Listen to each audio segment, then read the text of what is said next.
1-1 here at the Grand Finals. Let's get ready for the next one. PSG.LGD versus OG. Grand Finals, Game 3. Game 3, OG now looking to regain momentum as PSG.LGD dismantled them in the second game, but it could go either way. Both of these teams have proven that time and time again, both against each other and of course against several other top opponents.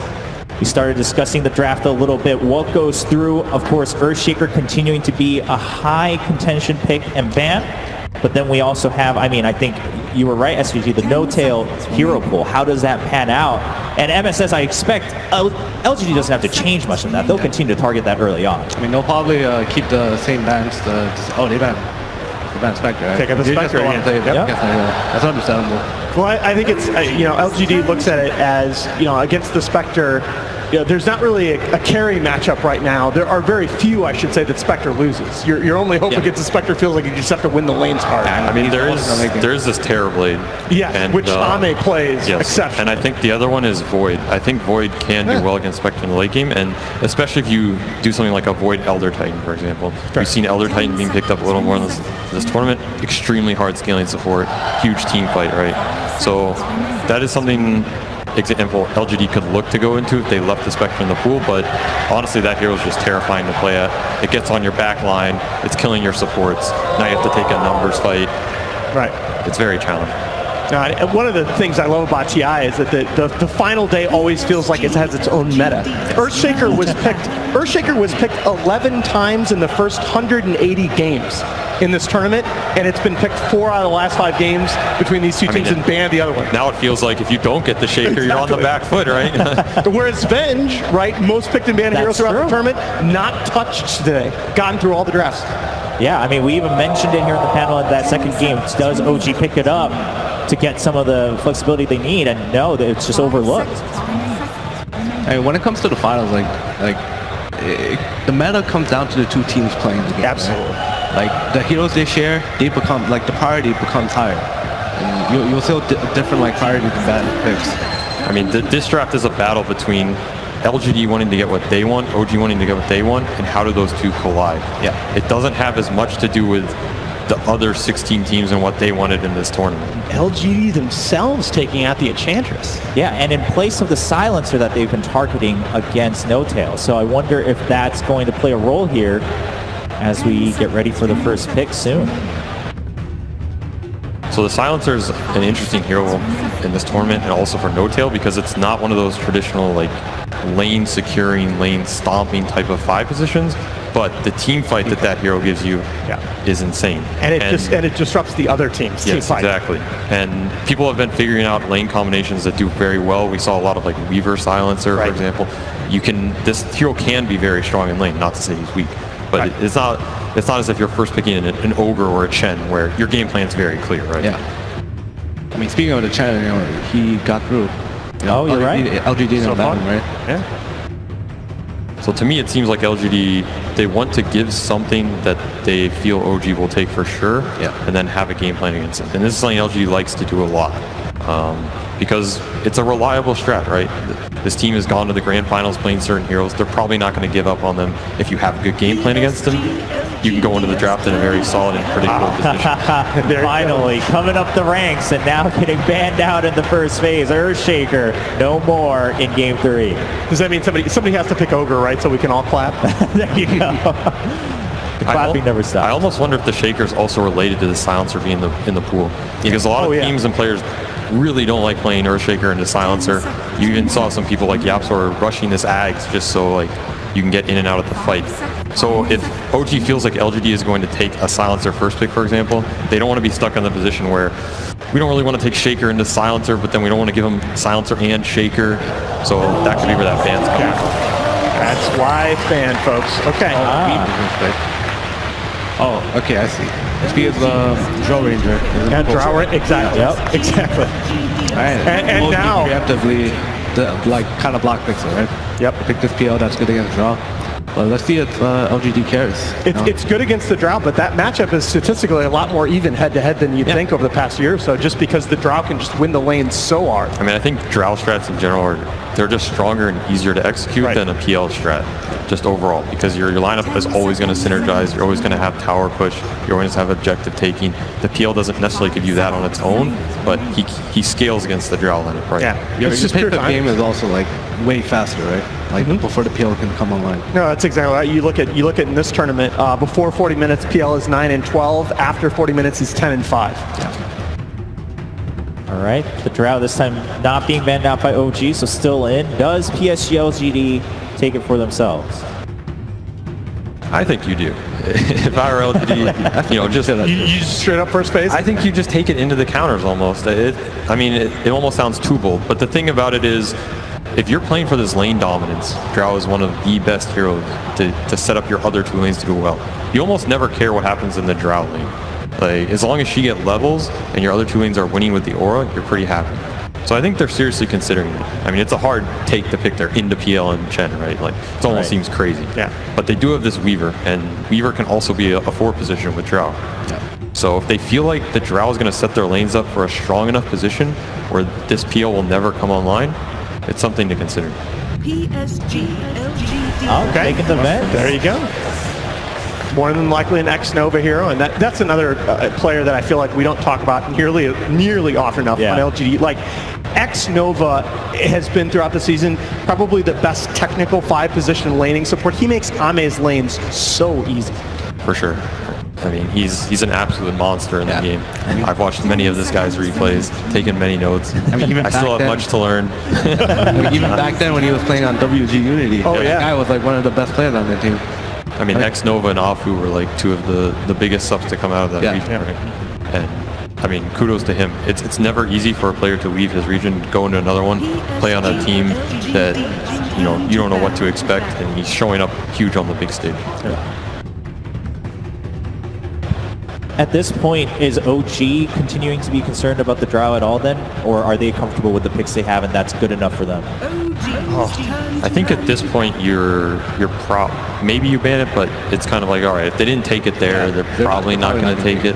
But they locked down the one support in the game that's maybe like the best with Drow Ranger in the Vengeful. The synergy between the Drow Ranger and the Vengeful Spirit, right? It just makes that damage spike carry on so much longer. I actually think it's a mixed bag. I think sometimes the Venge with Drow, you get caught in a position where you end up with too many single target heroes, not enough team fight, not enough backup. You go to push this tower and the Venge is giving you more damage, but if they run at you as 5, you'd rather have maybe like an Undying Tombstone or, some frontliner, some bulk, some team fight.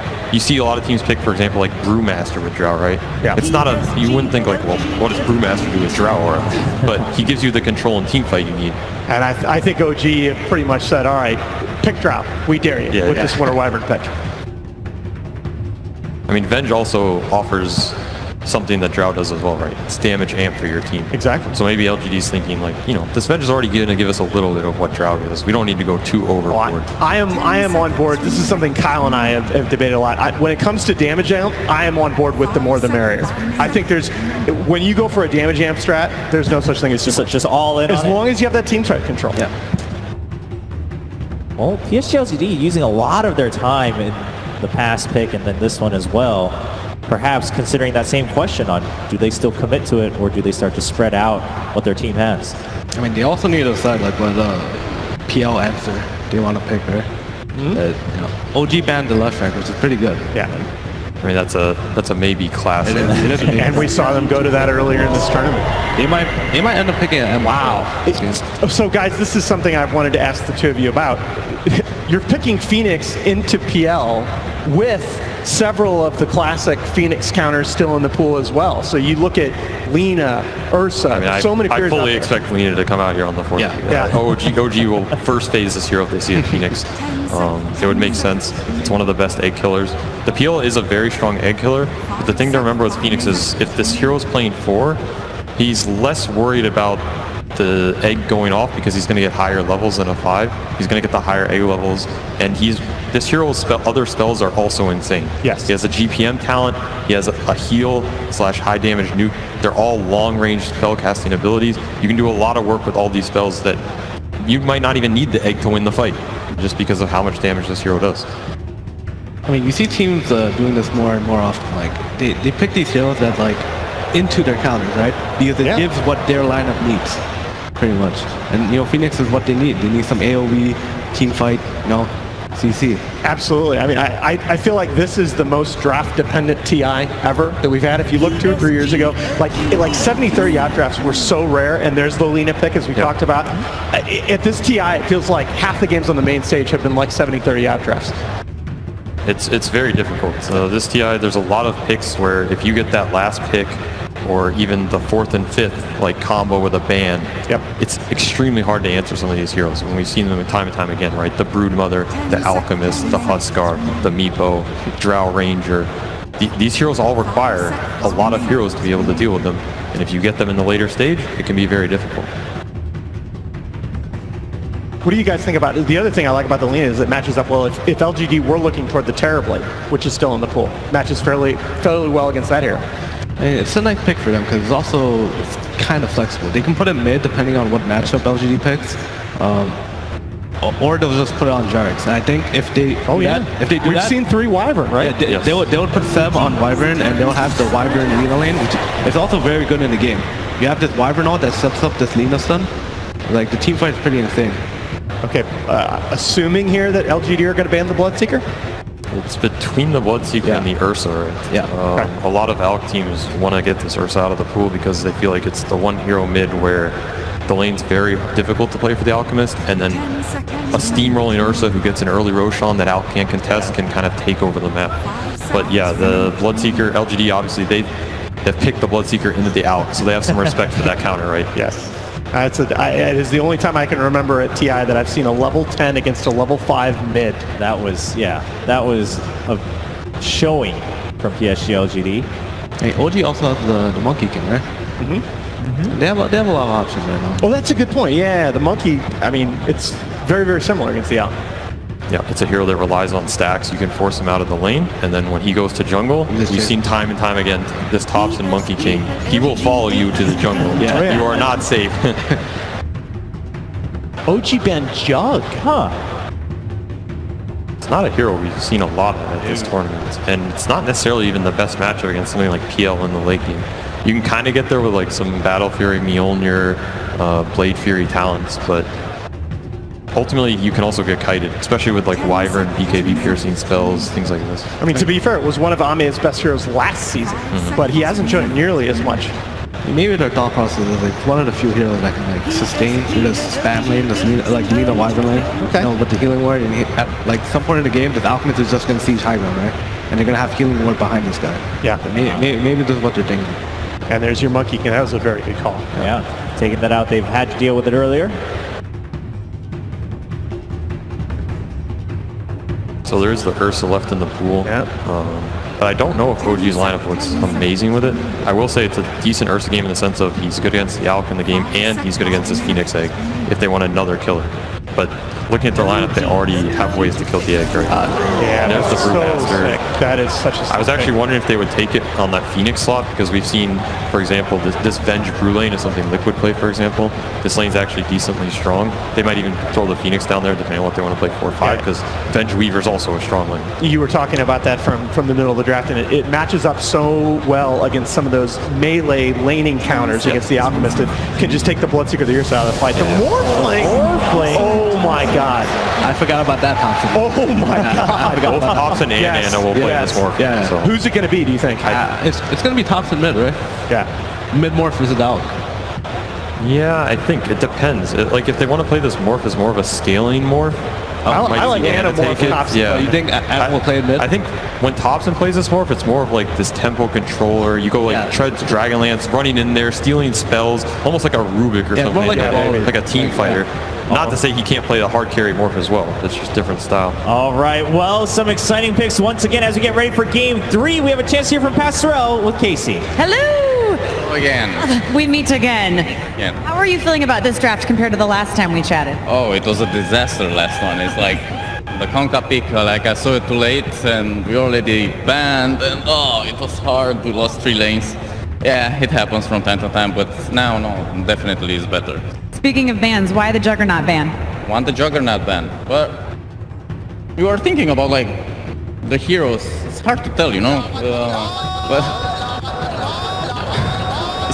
it's hard to tell because I don't want to give information. Quite all right. That might be the smart move on your part, I'm to gonna be honest, man. It's hard to answer these questions like without revealing, so I don't know. I don't want you to reveal anything that you don't feel comfortable. Because he makes Battle Fury and hits everyone. It's a good answer. Sure, I'll take it. Pretty good answer. Good luck to you. Thank you. Thank you, Pastor Rel, answering what he can as we go into Game 3. The series is tied 1-1 in this grand final, and we'll return to Odie, Pixel, Fog, and Merlini for this match. Thank you very much, Shelby. Yes, Game 3 now between PSG.LGD and OG as we're seeing both teams changing it up once again. Different lineups, different strategies. We're seeing the ALK lineup from LGD that we've seen them do time and time again. And OG once again with a bit of that OG magic. It is the mid Thompson Morphling. We've seen it before. We've seen sort of its ability once it hits level 4 to get these sort of kills in the 1v1 matchup.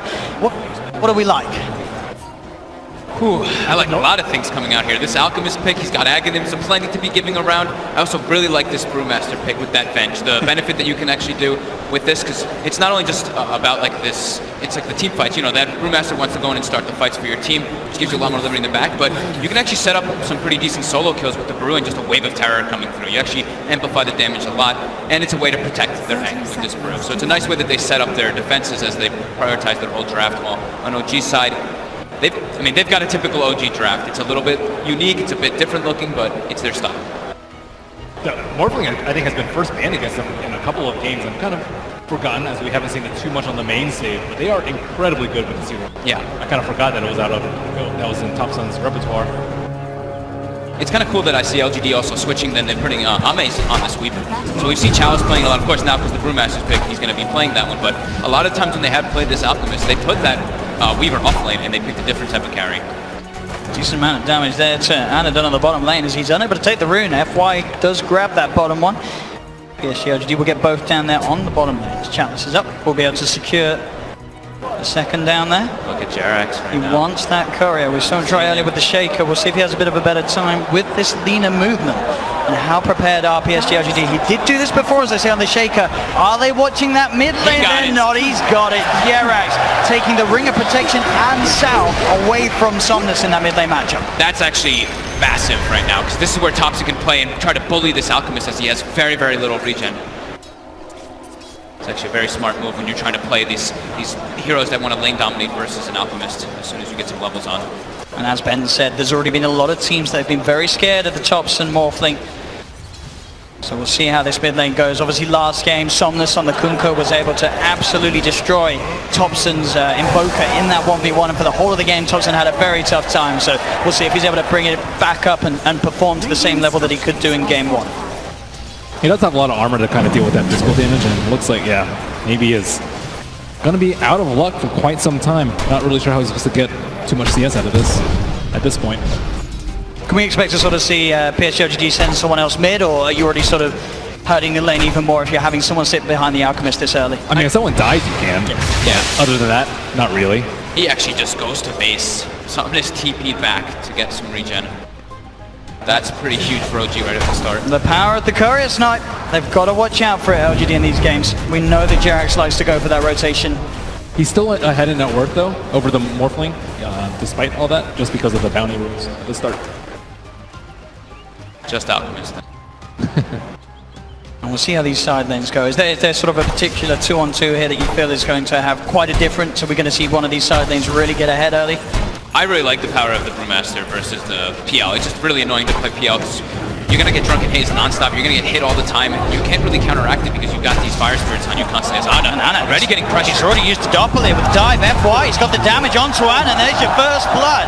As you're talking about how nice that lane is, also top lane.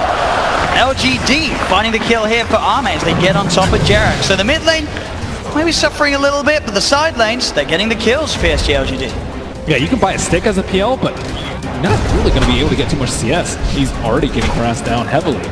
I mean, Chalice didn't even go for the haze. He just went for the brawler right-click build to just push him down. Because there's not really support here helping him. They know the lean is top. They know Chen has to wait for that first creep wave to spawn, or first neutral creeps to spawn up, and that actually does clip. And I guess what this is sort of the power having such a strong lane against the PL as well, right? We can expect Notel, he's sort of pressured to really hover around this area. It's very hard for him to make early movements, right? Yeah, he has to stand. Look at FY. FY is actually every single time rolling forward and blocking that hard camp. It drops pretty low. But that's really important to do versus these Chens. When you know it's a Chen trying to protect your safe laner, just non-stop block that camp. And they've even committed 2 sentries to open it up. Top lane, a bit of an attempt onto Jerax. Arme backs away. The Light Strike array is there from Jerax down onto X-Nova. As they'll keep the Venge, push back, turns with a wave of terror, but he's got the stick charges, X-Nova. He lost his South. Jerax did. Lina, pretty low armor hero. We don't see her in the support role too often, but she's sitting at negative armor with that just level 2 wave of terror on her. Arme hugs out onto Seb. Will not die for it. Knows that Jerax has Light Strike array back off cooldown. And that mid lane, of course, with the way that we saw it start, continuing to go strongly in Thompson's favor. He's getting revenge for sort of what we saw go the other way around in game 2, with Somnus having that sizable lead. This time it's Thompson that's in charge. And it looks like at least Notail does have one of the best creeps to work with, the Satyr. He doesn't have access to the other camp because of that sentry ward, but he also will get a troll. Thompson's going to get unfortunate there with the rune spawn. He's going to be down on the bottom lane. Top lane again, set up onto Jerax with the magic missile. Can't even get the Light Strike out. The damage is too much from LGD as they go towards Seb at the same time down bottom. Chalice gets chased down by Notel and Anna. Seb will survive. But 1 for 1. And obviously down bottom, OG getting that kill onto the core, onto Chalice. Getting that extra bit of money to Anna, who already, despite sort of the aggression, he's not suffering too much in CS on this bottom lane. He's trading evenly with Farmer Chalice, as we can see. 23 for 5 on the PL compared to the 23 for 1 on the Brewmaster. So important to get that, that Satyr creep like Ben was mentioning.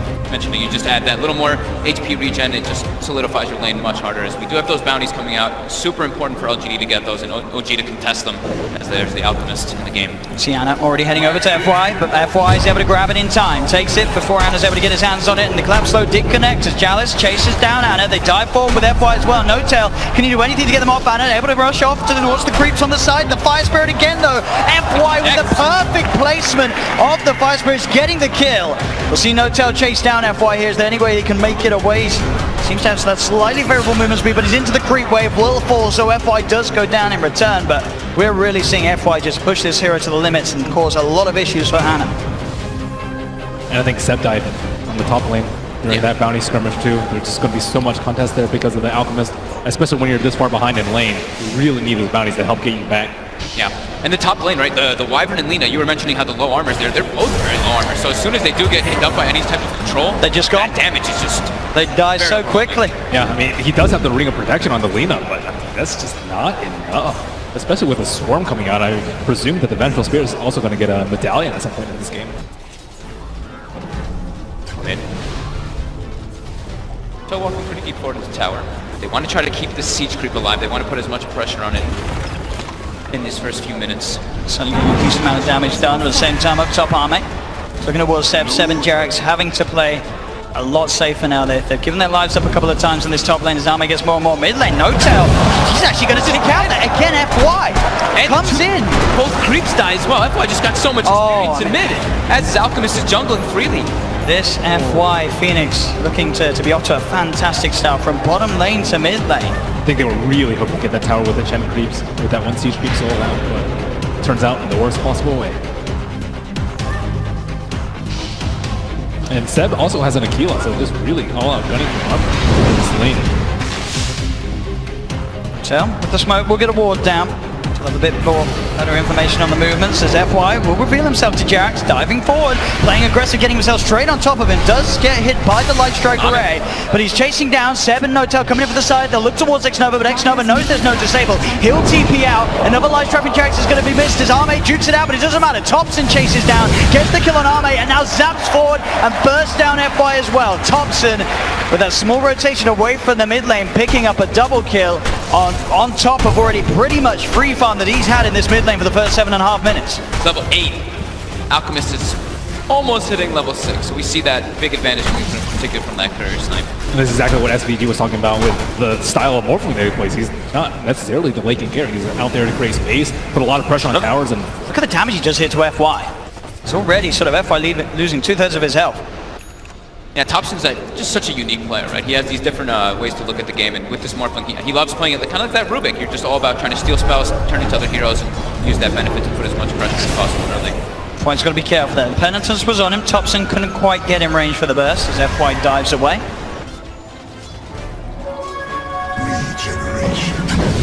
This game as well, right, when you can sort of consider the Morphling, isn't there going to be a point where it's rather hard for LGD's lineup to actually kill a Morphling that's got a good head start? they don't really have any instant disable for him, so it looks like he should be able to pop his attribute gain at any time. I think all the stuns are going to be projectile stuns. Yeah, maybe the only Alchemist gets a blink. Yeah, that's the big one that they'll have to worry about, right? Yep. But that's going to be a long time considering the start that maybe has had and this T1 falling. So G, 8.5 minutes in here, taking that mid-tier 1 tower. Thompson, of course, still sitting at the top of the net worth. Look at OG's wards.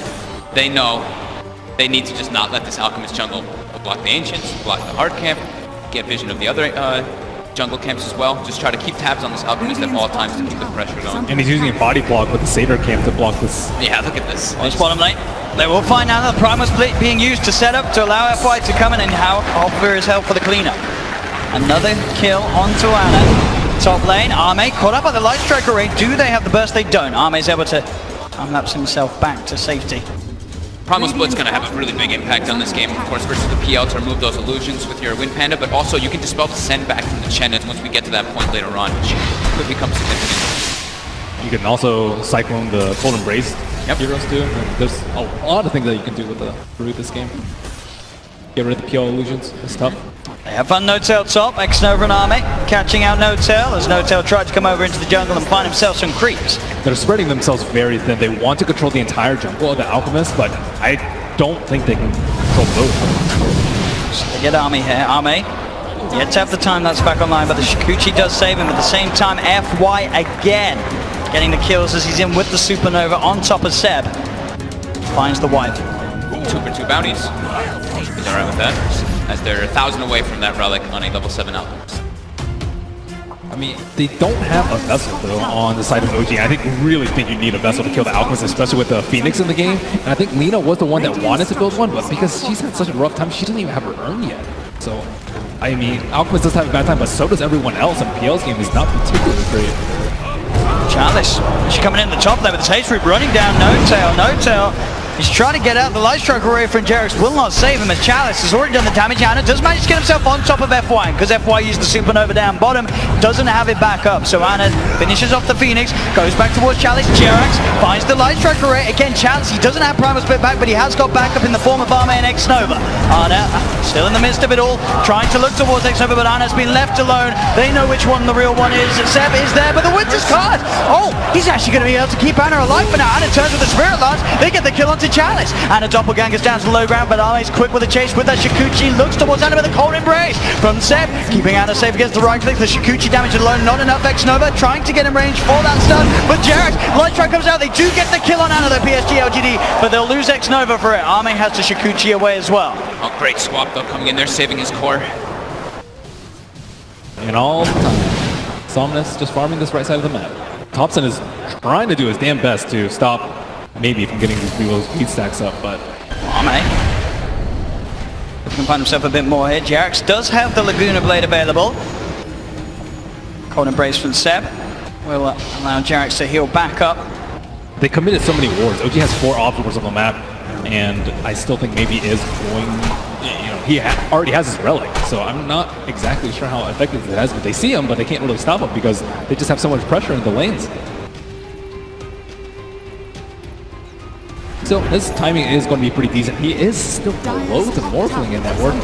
Yeah, and Thompson's been farming very, very well, and also looking for those aggressive plays. 95 last hits with 29 denies as he constantly is walking up onto those high grounds looking for some plays, but Jerax just melts. Yeah, he was going for the D ward there, but the quick wrap around from PSG.LGD catches him off guard. Bottom lane, TP's coming in as No-Tail was trying to put some pressure onto the tier 1 tower. Does have the back for Thompson as Thompson comes through. Looks at FY, but FY gets the supernova in time. It doesn't matter. The attack speed from Thompson too good as he punches down the sun. They've got the Winter's Curse holding Arme in place. He does have timelines, but the stun comes through. Thompson has the control as he picks up the double kill. Thompson going up and up in this game. Great heroes to replicate. Yeah, he's gonna have so many options, honestly. I was trying to look through all of them because I've seen him, he has taken, a few times I've seen him take the morph targets allies too, and the morph duration when he's played it. He's all about just making those plays around the map. Yeah, I think stealing Concoction is great, stealing Venge forward at huge damage is also great. Weaver for the Shikuchi, there's just so many things that he can do. Yeah, and he can he has a lot of ways to if he does turn into the Phoenix, and the Weaver, he has so many ways to get in and out of the fights over and over again, and save his waveform. As the Radiance comes out at a pretty damn early timing, 13 minutes after getting just pushed to the jungle. Absolutely, yeah, considering the start the Somnus had, he's certainly recovered in that aspect. As bottom lane, it looks to set up onto Thompson. They do get the magic missile off before he starts to ship, but he's still able to do so after the stun wears off. He's building the HP up. Seb, can he do anything to help Thompson here? Thompson tries for the TP, but he won't make it. The damage from LGD enough to take him down, as now Seb potentially in trouble too, as he looks to get himself back underneath the tower. Jerax goes for the light strike, but Arme keeps his distance. Seb with the self-cold embrace. He's being sent back as well, but they kill him off in time. He's not getting home tonight, and neither's No-Tail, surely. The magic missile from X-Nova. They've still got the primal split chasing down the Chen. The stun comes through. Light strike array from Jerax will not hold back LGD, as PSG.LGD find 3 members of OG. Close to getting a Cyclone. No cigar. The overall team for an LGD is just a bit stronger. Even when they don't have their Alchemist getting combined, their format is very, very potent versus the format of OG. They need Thompson to pretty much be alive and well inside of all those fights. Because the PL can't really get involved with this team yet until he's got that diffusal blade finished up. And it just seems very overwhelming as well from LG. They've got so many heroes just looking to get on top of sort of the vulnerable heroes like this Lina, like the Chen on OG. You've got this Weaver getting on top of you with Shikuchi. You've got the Brew just charging in immediately. You've got FY diving on top of you. So many ways that they can exploit the vulnerabilities of OG's heroes. The Supernova comes out. Jerax tries to turn, but he's in trouble. Army's there with the wrap round. Can they kill the Supernova in time? They can. Seb gets the final touch through. As they get the trade, X-Nova's there as well, but so's Thompson, so X-Nova's got to be careful. Zip forward from Thompson, he's got the physical damage here, one more touch will do it. There's the zap, the stun, buying time for him to close the gap. X-Nova's still alive into the trees, but he'll come back out and Thompson will find it. And 2 for 2 bounties, so No-Tail is at least prioritizing that, but No-Tail is actually only level 5 in this game, and the next lowest level is level 8. So he's not really contributing too much into the fights beside his creeps at all. Doesn't have that heal available to help them either, as Somnus continues just to farm and farm, and the Blink Dagger is of course that next choice of item, that lockdown that they could actually catch on that Morphling if he's right on top of him. And a lot of pressure will be on Seb then on this Wyvern to sort of make the big plays with the Winter's Curse, with the Cold Embrace, when they have this Alchemist threat just jumping on top of hero after hero with the Concoction. As top lane No-Tail been found by Arme. TPs will come through. There's no way to save him. No-Tail gets taken out by Arme. Thompson turning into the Weaver there, seeing if he could chase down a support kill in return, but PSG.LGD, they're already out of this top lane. Really, it's such a lack of control in this game, also from OG's lineup. They have to set up. We've seen them do this before, of course, in the group stages with the Wyvern, but they're really going to need some big curses coming out for Seb in the mid game soon. It's been really tough for them because LGD's heroes are just way more tanky. Double sentries. They get the vision for the Winter's Curse. They have that setup available. Jerax clarifying up, so he has enough mana for the Laguna Blade. Gets the kill, and now X-Nova tried to come in to look for some sort of a swap play or go for the TP out. Won't make it. They'll get him a Chalice. In with the counterplay. Jumps in with the clap. Bursts down Jerax, but they're on top of him. He's out of mana. He can't cast the Primal Split. He's trying to run himself away, but they chase him down. OG get 3. That diffusal blade came in right on time. Looked like he didn't have enough mana to cast it, to finish it. Yeah, he jumps in, gets the clap, and then there's just too many illusions that hit him really quickly one each. You heard him do the noise too. He's like 3 of it, and then just stops because of the mana burn.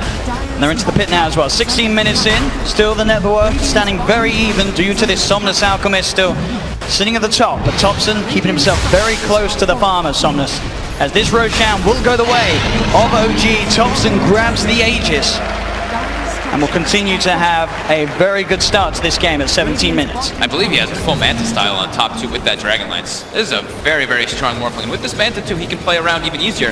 That Venge stun is going to be a lot harder to land, so disjointing the Alchemist is a different thing, but versus that Venge, it can definitely work out. Yeah, you mentioned OG not having that much control, but I think LGD are going to have control issues versus this Morphling in particular. Yep. On bottom lane, FY. To get that Final Fire Spirit, so Jarex will be able to earn himself back up, but we're seeing sort of just the solo potential of FY going around the map with this Spirit Vessel. It's a very dangerous map for sort of the supports of OG to be out on alone. Do you like that Jarex is going to be just going back for the Yule Scepter rather than finishing the Spirit Vessel, man? I think Spirit Vessel is just really important for them, but at the same time, Thompson is in the back line, and he's not really going to get that much support from the Luna, so as long as he stays alive, he can maybe do enough damage to kill this Weaver like we just saw. Still. Well, it looks like maybe is going to try and join the fight. Thompson tries to get in here. Just touch attribute shift into the strength, so X-Nova and Chalice will both back away. He's putting up the pressure on, though. He's forcing back 2 heroes of LGD, but LGD seems okay with this. I mean, their Alchemist is farming, their Weaver's still farming top as well. Yeah, he does have that link, but let's see which time he deems is the perfect moment for him to go in. As mid lane Chalice pops the Primal Split, finds himself no tail, send Thompson up into the air, X-Nova's coming in from the side. Can they get more members of PSG.LGD in to look for the fight though? Thompson's going to be fine, as he's pretty much up to full HP down bottom at the same time. The eggs actually come out from FY as they're beating into it. Can they kill him off in time? They can't. FY gets the Supernova successfully off. He's playing around with the 3 of them here. Jarex tries for the TP out. Oh, but he ticks down in base. FY gets the kill on Jarex and he gets the kill on Seb. FY. What? He's level 12 so early that they couldn't actually kill off. Oh my goodness. Level 13 now off the back of that one in mid lane. Thompson turns into Chalice, jumps in with a clap. The swap's there, but it won't save him. Doesn't destroy the right click as Thompson claims Chalice's life. Maybe they can find more as well. They'll close in onto Nova. The stun from Thompson, buying time for him to come in. Back into Chalice's brew he goes, and a quick slap finishes off another. Somnus had no interest in even trying to help his teammate. Just continues to farm the creeps, doesn't pop, doesn't chemical rage, nothing. Ame either, just putting that pressure on that top. Yeah, I think he wants to try and surprise Thompson, but not when he has the Aegis. Dire's bottom tower is under attack. It's bottom lane Anna getting the space to put some pressure on. At the same time up top we saw Army starting to do a decent amount of damage to the top tier 1 tower. Chalice finally having that Midas online.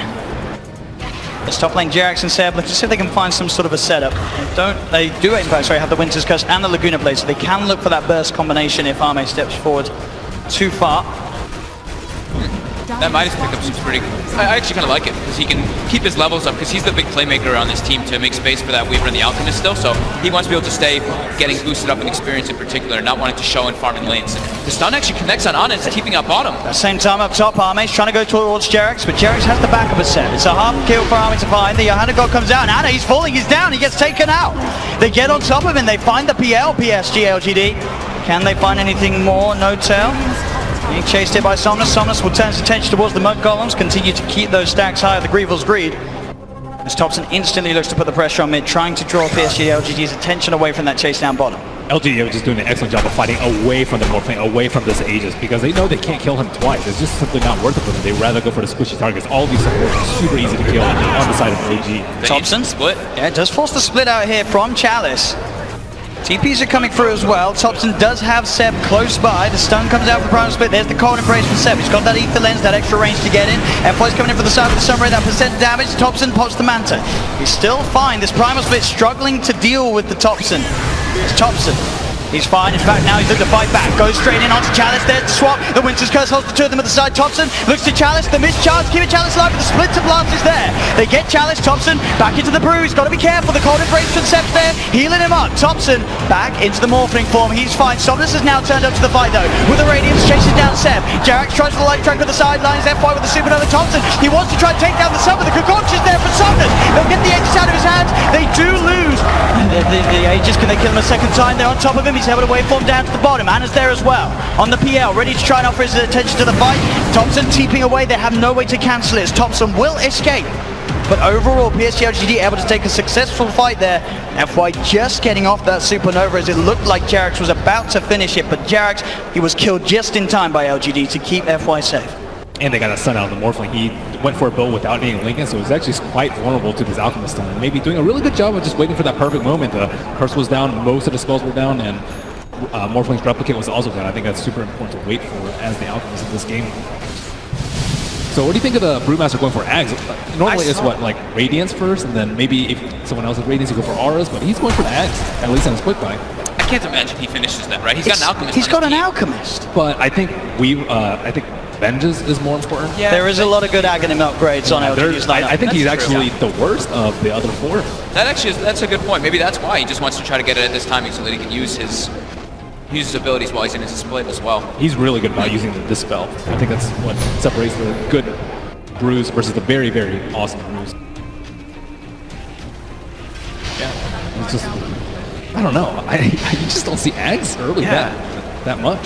Maybe because the auras, the thing is that he's got a Venge, but the Venge isn't really farming. We've seen the Venges go Glads a lot of the times, but with the Brewmaster, you'd think he might go for those type of auras in this game, but... Yeah, I thought like Venge would go more like Solar and Glimmer, and then the Brewmaster would go for the Vlads and AC. Yeah. That's generally what we see. Dire's bottom tower is under attack. Dire are He's still saving his gold though. He hasn't actually bought any of the components. Yeah. Chalice. Straight on top of No-Tail. No-Tail pops the hand of the god, but the Primal Split is out.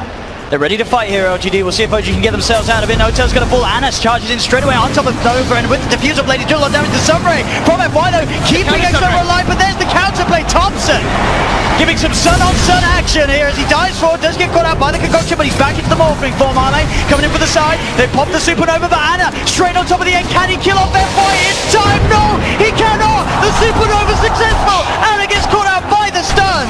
And again, PSG.LGD coming out on top of these fights as FY sort of against all odds. He keeps getting the Supernova off. Did he miss a few times because the Radiance? It looks like I think I saw a couple misses coming in there. FY is just playing out of his mind. Yeah, this is one of the best Phoenixes I feel we've seen here at TI. It's bottom lane, Arme. Look at the Seb. Underneath the tower. The Chalice is coming in. Do they want to dive for this? They certainly do. Chalice jumps in. As the TPM will be cancelled, Seb will be left to die. As PSG.LGD get away with the kill. 32 to 19 now, favoring LGD in a 7k net worth advantage. Somnus now climbing up a healthy 5k ahead of the Morphling farm. It seems like LGD's every single time they want to take the fights, they have their ultis available. They have the Bruce Split. They also have that Supernova, and they're doing a great job of protecting it. While on OG, their team fight's not as great. It's a lot harder for them to actually get all those spells up. They need the curse to be very perfect for the Lina to get the follow-ups. And originally, we thought that Lina would be a pretty good counter to the Phoenix. Long range here with a lot of attack speed, but when she's thrown in the support position, she really just can't survive long enough to do enough damage with this egg. And it's been pumping every single fight. under attack. As 4 bounties go the way of PSG.LGD with that Alchemist. They want to find Thompson here with this jump concoction. Can they find it in time? No, Thompson with the Master Soul, and he's out of there. Magic Missile connects. Oh, he did start to morph. In fact, he's gone into the bench. That's going to cost him his life. As he morphs into X-Nova, doesn't have that attribute shift going, of course, anymore, as they can burst him down and get Thompson off the map for 70 seconds. That's such a big momentum swing for LGD. They claim 4 bounties immediately. Right after that, they kill the most important Somnus does go for the illusion here. Anna's still alive for now, but they find the magic missile. There's the Winter's Curse. Seb trying to buy the time for Anna to get out of there, and it will be enough. Anna standing in for the side. Does he want to go back in? FY dives in. Supernova's out. Cold Embrace is actually going to cause issues for Big Daddy No-Tail as he's stuck underneath the egg. Somnus on the side of the BKB. He's going to be able to keep himself alive against the Diffuser Blade damage of Anna. Anna on the retreat. Doppelganger's back up in a second. See if there's any way Somnus can try and chase as Anna goes to the TP. He's ticking down to the Radiance. The Urd's on him, but he's back in base. He will be fine. The TP off just in time, so Anna will live. But again, they're getting away with so much now in these fights. We're starting to see Somnus really getting involved in each and every one of these team plays, and they're breaking further and further ahead PSG.LGD as Arme looks to finish off another tower up top as well. Yeah, there's just such an overwhelming amount of team fight now for LGD in comparison. The curse is there, it's decent, but they don't have a follow-up. The Lina's not able to get in position for it. And Thompson was dead the whole time. They took a fight when Thompson was dead at the very, very start of the fight. And yeah, the curse was very, very good, but absolutely no follow-up. And Ana, he can only do so much at this point. His net worth is roughly half the Alps. And he does commit. He's got it complete now. 26 minutes in. That's got to be, as you say, something that we don't see every day on Brewmasters in this meta. It's pretty cool with the Earth Panda getting the Thunderclap too. It's going to be easier for them to find the real PL in a lot of situations. Kind of neat. Being able to Drunken Haze, perhaps, when the egg comes out. It does offer a lot of value. The problem is, it's generally just too hard to use. It's very tough. 3 more spells or 2 more spells, you already have enough to worry about. Somnus is in towards the pit. He jumps in, gets on top of No-Tail. Cold Embrace will buy him some time, but the rest of LGD's on their way over. No-Tail's gone. As they were looking towards the pit now. OG's got to be careful around this area, as PSG.LGD will be more than happy to fight with the sun nearly back online. Concoction from Thompson on towards Alme, but he has the Lincoln Sphere. Time lapses to the side. This is a very hard area for OG to take a fight around this Rush Pit versus this Phoenix, who's already been getting Supernovas off non-stop, has a full Shiva's Guard on top too, almost level 18 too, and a full Octarine now for the Alchemist. They're smoking, they're looking for a fight. Level 20 on Alchemist too for that Concoction talent, or the damage on the Concoction. And everyone's trying their best to help with the egg. They can swap heroes out, they can try and stun them as much as they can, and with the Shivas, if they commit for the egg, I think they all die. I think so, especially if it's level 18. So close to it. It's going to be 3 more hits, and they've already been suffering to really take that one down. The courier at least killed, the courier gets killed there by some PL illusions, of course, for OG. Can OG get towards the pit? Somnus straight in on top of the drive, the man stun dodge, but it still connects. They do get the Witch's Curse down on top of X-Nova, so X-Nova gets beaten down by Somnus. They'll get the light strike off, and Jarex is dead. Thompson's on top of him. He's diving away back into the morph form. Arme's hot on the chase. They've left behind Anna as Anna taken out. LGD, they've found 3. They're looking for more. Arme continue to chase down Thompson. You've got Somnus finding Seb on the side. Cold Embrace is only going to buy him some time, as Somnus has another Concoction out and ready to go. PSG.LGD finding 4, and OG just seemingly unable to deal with the pressure, the pace that they're playing with. As they're into the pit, and there's nothing that OG can do about this one. 18k advantage. That's exactly what Bob was talking about. You can't fight that around the pit. They were clumped up way too much. You'll dodge a stun, but it also just hit the Morphling, and that's the way you started the fight, with your Morphling getting very long duration stun by Al. And they didn't even have to use Supernova. It's still available. The curse came out onto the Vengeful Spirit, so they killed a Venge, but it doesn't really do too much for them. This game really slipping out of OG's hands. Did you see the blue axe? Did he use all those spells? I saw a clap. I saw an extra clap. I don't know if I saw a Drunken Brawler or a Drunken Haze. It's very hard to skill that nice of everything. I definitely saw a clap. That's a crazy item choice to go for, though. I never would have thought to go axe at this point. But, I mean, their forte is team fight, and OG seems to be like, yeah, maybe we can win team fight if they outplay him in some sense, but Chalice has just been destroying them with his ult. The PL also can't do anything. They can find out which one it is almost immediately with the help of the brew. Yeah, I mean, that's true. Ana ran in and just died instantly in that last fight. He could not control Jarex at all. Oh, he's a little bit deep here. Just get the light strike onto Arme, but FY with the Sun Ray just lasering him down. Gets the kill at the same time. No-Tail falling. Thompson, he's trying to fight back here, but there's a lot of backup from PSG. He does manage to burst down X-Nova. The Chalice, Arme and FY, they're hot on the chase for Thompson. He's trying to retreat. Is there any way his teammates can save him? It looks to be pretty much alone. He'll turn with the stun onto Chalice, but Chalice eats the cheese. Thompson's up to the high ground, goes for the TP, the Sunray. Somnus in with a blink, finds the kill. He's just, every time too, he just gets Spirit Vessel, and then Spirit Vessel, and then Spirit Vessel again. FY every single time he goes to find him. And they have so many ways to close the gap on him now. Oh, they do. Disadvantage. Somnus, he's starting a little earlier sort of on the Aghanim purchases than we've seen from some of the Alchemists. Well, I said he is incredibly farmed across the moment. 27,000 net worth on the Alchemist. The first act nearly on the way. He's 607. There's nothing threatening him anyway. Might as well just give some other help to his teammates. Thompson forced to buy back now as LGD up to the high ground onto this tier 3 tower. At the same time, Anna up top will find a tier 2, but mid lane Somnus goes for the stun onto Thompson. The tier 3 tower being beaten down by Somnus. The primal split as well from Chalice helping them push onwards. The Cyclone up Seb on the side. Arme, FY looking towards No-Tail. No-Tail's got the Chen falls as LGD claim themselves the mid melee racks. As they'll now start to back away. Top lane, Anna is hiding. X-Nova's coming, TP's coming through as well. We'll see if they can find Anna. The magic missile juked off nicely. The Manta style dodge from Anna's there. He's into the trees, but Arme, he's hunting. The doppelganger down, won't remove the bug. He goes for the TP out. But anyway, to stop it, they have X-Nova with the swap, cancelling the TP. Anna's stuck up here. Arme will continue to play around with him as Anna could doppelganger around. Anna doesn't actually manage to find over there with the illusions, but he'll pay with his life as LGD, they catch the rat. They get Anna after Anna desperately tried to put the pressure on that top lane whilst LGD were pushing down mid. But LGD, they get both, the racks and the successful defense. And now an Aghanims comes out and he gives it to the Weaver. They haven't killed this Alchemist once. How will they do it with the Aghanims coming in with the back lines too? OG having 26 deaths between their two supports, suffering so much in this game to be able to find good positions as there's so much team fight from LGD. And pickoff too. Pickoff. FY, he killed No Tail, I think, just his first 2 spells and a vessel. So they can burst down Chalice. Look at the setup with the Winter's Curse. Somnus is coming in for the sideline. Look at the disrupt. The Laguna Blade comes through. It's enough. Chalice got. Can they get anything more? Thompson turns his attention towards Somnus. Somnus pops the Manta Star. No Tail. He's in trouble. Arme's on top of him with that Mionis. So much damage coming out of the Weaver. Somnus jumps forward. He's on top of Thompson. Thompson has the Alchemist form at the moment. He's cooking up his own concoction here. Except being chased. He gets himself into the trees. Cold embraces out. X-Nova's there on the high ground. Magic missile. The magical nuke's enough.